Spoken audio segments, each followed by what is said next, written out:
Hello friends, तो episode के starting में हमें डॉन जुआन कॉन्टिनेंट के किंग जुन सेट को दिखाया जाता है, जहाँ पे किंग जुन सेट के डिसाइपल्स और डीमन सेट के इलाइट डिसाइपल्स आपस में लड़ाई कर रहे होते हैं। जो डीमन सेट के डिसाइपल्स होते हैं वो कहते हैं कि तुम इस फॉर्मेशन के आगे कभी भी नहीं टिक सकते, तुम लोग इस फॉर्मेशन के आगे कुछ भी नहीं हो, और आज हम लोग तुम लोगों को हरा के तुम्हारा पूरा का पूरा सेट अपने कंट्रोल में ले लेंगे, पूरा का पूरा सेट डीमन सेट के कंट्रोल में आएगा। फिर हमें किंग जुन सेट का एक डिसाइपल्स दिखाया जाता है जिसकी हालत बहुत बुरी होती है, और वो कहता है कि डीमन क्लाउड सेट के बच्चों तुम्हारी खैर नहीं है, तुम्हें अपने ऊपर बहुत गुरूर हो रहा है, तुम सिर्फ थोड़ा सा वेट करो, मैंने सीनियर ब्रदर हु को बुला लिया है, वो जैसे ही आएगा तुम्हें भागने का भी मौका नहीं मिलेगा और तुम्हारी ऐसी की तैसी कर देगा वो। उन पांचों में से जो उनका मेन बॉस होता है वो कहता है कि किंग जुन सेट में कोई टॉप 10 में इस्लाम का लड़का आता है। दूसरा बंदा कहता है मेरे ख्याल से तो ऐसा कोई भी नहीं आता, ये झूठ बोल रहा है। फिर उनका जो लीडर होता है वो हंसते हुए कहता है कि वो लड़का तो टॉप 10 में भी नहीं आता है, तुम्हें क्या लगता है कि वो हमारे डीमन सेट के साथ लड़ने की हिम्मत भी करेगा? इतना बोल के वो उनके ऊपर अटैक कर देता है और कहता है कि तुम्हारा सीनियर ब्रदर आएगा तो सही, मगर सिर्फ और सिर्फ तुम्हारी डेड बॉडी कलेक्ट करने के लिए और कुछ भी नहीं। वो अटैक जैसे ही उन डिसेबल्स को लगने वाला होता है कि इतने में हमारा मेन कैरेक्टर आ जाता है और उस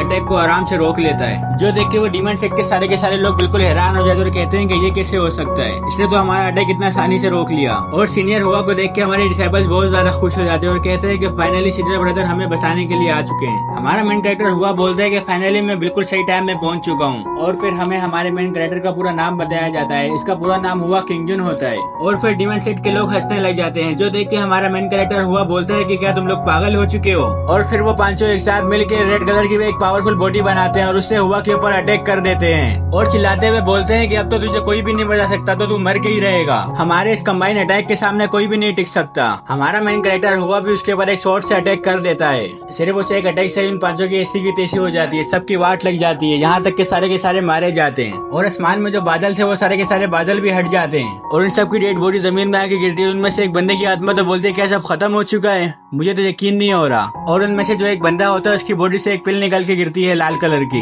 लेकिन कोई उसके ऊपर ध्यान ही नहीं देता। हमारा मेन कैरेक्टर उन डिसेबल्स के पास आता है और कहता है क्या तुम सब ठीक हो? और इतना बोल के उनको एक पिल की बोतल देता है, जो देख के वो सारे के सारे डिसेबल्स बोलते हैं थैंक यू सीनियर ब्रदर, आप यहाँ पे आए, एक तो हमें बचाने के लिए और ऊपर से हमें पिल की बोतल भी दे रहे हैं। फिर हमारा मेन कैरेक्टर उनसे बोलता है जूनियर ब्रदर वीरन, क्या मैंने तुमको मना नहीं किया था कि इस मामले में बिल्कुल भी इंटरफेयर नहीं करना, लेकिन फिर भी तुमने मेरी बात नहीं मानी, अगर मैं सही टाइम में नहीं आता फिर तुम्हारा क्या होता, तुम तो मारे जाते यहाँ पे। वीरन बोलता है सीनियर ब्रदर आप बिल्कुल ठीक है, मैंने आपकी बात नहीं मानी, लेकिन ये लोग बहुत रूटलेस थे, इन लोगों ने सिर्फ अपना कल्टीवेशन इम्प्रूव करने के लिए 10,000 मासूम लोगों की जान निकाल ली। और हमारा सेक्ट हमें सिखाता है कि जब भी बंदा जुल्म करता है किसी भी मासूम के ऊपर तो हम जाके उनकी मदद करें। मैं बस इसी इरादे से सेक्ट से निकला था, मुझे नहीं पता था कि ये इधर डिमोनिक कल्टीवेशन वाले इतने खतरनाक लोग मिल जाएंगे। सीनियर ब्रदर मुझे माफ कर देना कि मैंने आपकी बात नहीं मानी। सीनियर ब्रदर बोलता है कि अभी तुम बहुत जवान हो, तुम्हें किसी चीज का एक्सपीरियंस नहीं है, पहले तुम एक्सपीरियंस हासिल करो उसके बाद इन चीजों में पंगे करना। और हमें उनके पीछे दिखाया जाता है कि वो जो रेड कलर की पिल होती है उसमें कुछ रिएक्शन हो रहा होता है, लेकिन वो लोग तो अपनी बातों में लगे, उनको कुछ ध्यान ही नहीं होता इस चीज के ऊपर। और फिर उस फिल्म में से एक बंदा निकलता है जो निकलते साथ बोलते हैं कि किसके अंदर इतनी हिम्मत है जिसने डीमन क्लाउड सेट के डिसेबल्स को जान से मार डाला।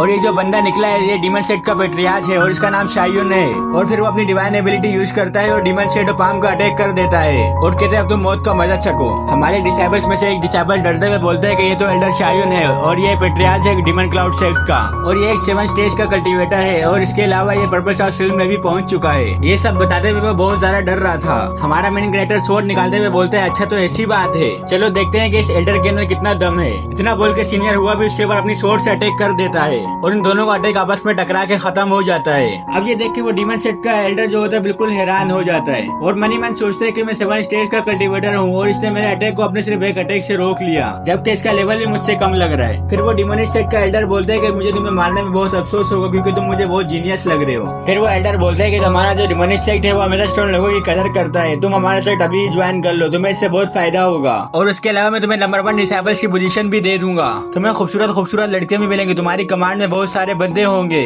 जो सिर्फ और सिर्फ तुम्हारी बात मानेंगे। और इसके अलावा तुम्हारे पास हमारे ट्रेजर हाउस में जाने का एक्सेस भी होगा, जहाँ पर तुम्हें स्पेशल आर्टिफैक्ट्स वगैरह और जड़ी बूटियां बहुत सारी चीजें मिलेंगी जो तुम्हारा कल्टीवेशन इंप्रूव करने में बहुत ज्यादा काम आएंगी। ये सब सुनने के बाद हमारा मेन कैरेक्टर बोलता है कि तुम्हारा ट्रीटमेंट तो बहुत जबरदस्त है, लेकिन जहाँ तक मैंने सुना है कि तुम्हारा डीमन क्लाउड सेट बहुत बुरा है, वो हर किसी को परेशान करता रहता है, मासूम लोगों की जानें निकालना और हर बुरे काम करने में सबसे बड़ा हाथ तुम्हारा ही होता है। और उसके अलावा तुम लोग राइटियस सेट के सबसे बड़े दुश्मन हो जो हर वक्त उनको तबाह करने पे लगे रहते हो। फिर ये एपिसोड यहाँ पे खत्म हो जाता है।